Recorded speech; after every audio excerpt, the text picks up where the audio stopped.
Okay, how do you export your analytics from your LinkedIn personal profile? So on your profile, just click on your face and it pulls up your personal profile like this. And we're going down to your analytics.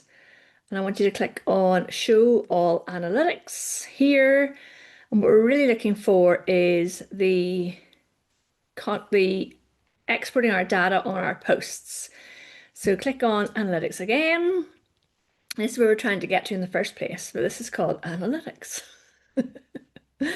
So I want to do the last 28 days. Actually, I want to do the last 30 days because I want to do from the 1st of June until the end of June. So there we go. That's a full month.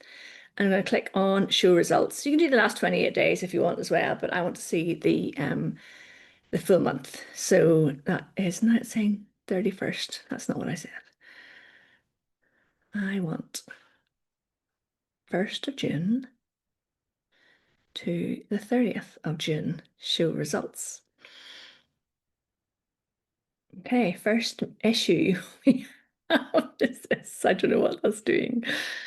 But what we want to do is we want to go over here and we'll click export. So we're exporting all of the data and it comes in as a spreadsheet. So click on save and you'll see up here that it is an XLX spreadsheet. So there we go.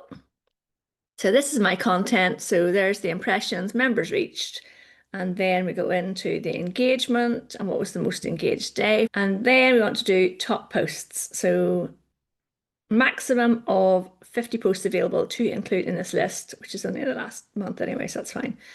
And then you can start playing around with your analytics. Now, what you could do with this is you could put it into ChatGPT and create some really interesting, you could put it all into ChatGPT and you can ask it, what's my most popular post? What day was my most popular post? What time of day was my most popular post?